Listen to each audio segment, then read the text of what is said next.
I am, or maybe at this point I should say I was in a band for a number of years, friends whom I met in Geneva and with whom I recorded three albums and played, well, I cannot count how many concerts.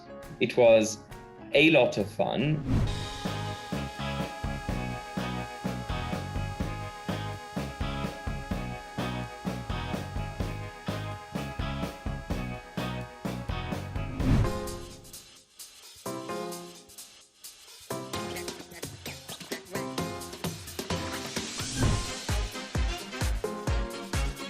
Better than we feared.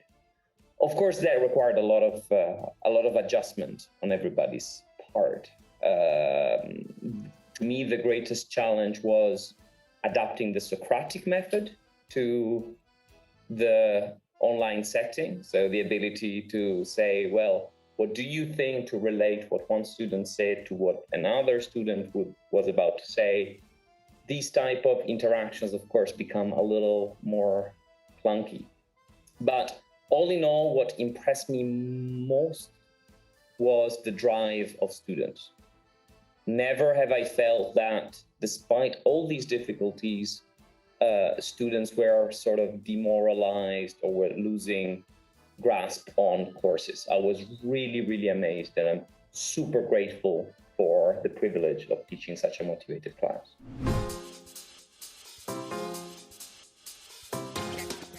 Yeah, so when I joined CU, I had some 10 years of experience in legal practice in international law. I was working as a dispute settlement officer at the World Trade Organization, where I helped the adjudicators on the World Trade Court decide cases between states. And before, I was in a law firm. But once I moved to CU, I said bye to these different affiliations and decided to devote myself 100% to academia. It was a dream that I had been cultivating for a few years, and felt that to start a new post at CU, I should really focus on the academic side. Of course, that doesn't exclude the possibility that one day I might want to start practicing law again. But let me tell you that for the time being, I'm having so much fun teaching and conducting research that it's not yet in the plans. Student life, every time I look back to it, the first thought that comes to mind is privilege. I was very fortunate to have a family who could support me throughout my studies. Of course, I then tried to diversify the sources of income to be able to sustain myself and become more independent. But that is something that sometimes when I look back, I say, well, imagine things could have gone very differently. So I'm very, very grateful. I consider myself very fortunate. The second word that comes to mind is diverse. I started law school in Italy, in Turin, where I'm originally from. After that, I moved to Paris for a couple of years to do a 2-year master in political science and international relations. And then after that, I moved to the United States, where I went back to law through an LLM. And after these 3 different experiences, I then moved to Geneva, Switzerland, where I spent, let's say, the first 10 years of my professional career. So I guess that traveling different countries, being exposed to different topics and teaching methods was really, really enriching.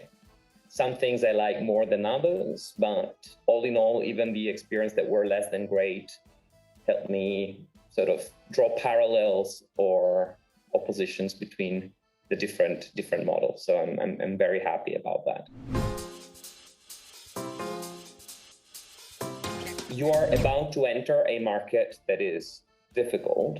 So one of the questions that I always get asked is, should I take any job that is offered to me?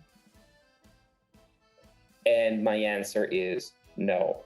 Of course, there will be difficulties. This pandemic has, of course, altered many things. So you will need resilience, you will need drive to land good job opportunities, but try to pursue your passions, to try to land a new position, either as a professional, as an academic, that responds to your interests and your ways of seeing the world, your worldviews. Will you get the perfect score? Will you land exactly in the ideal place? Probably not, for the simple reason that the ideal place doesn't exist. But try not to stray too far from the heart. If you stray far from the heart, do it only for a limited period of time as a platform to look for something better. Because there's nothing worse than feeling stuck where you are, and there's no better sensation than feeling that you're building something that is personally meaningful to you. So for incoming students, again, I really hope that next year will be easier than the one that has just concluded, that we will be able to meet in person, to exchange, to forge ties and bonds. Come in with an open mindset. Try to make the most not only of the courses, the credits, the exams, but try to create a sense of community at CU. CU is unique in how international and how diverse its student body is. That is really a part of the experience. This is not just some goody-goody talk. It's true.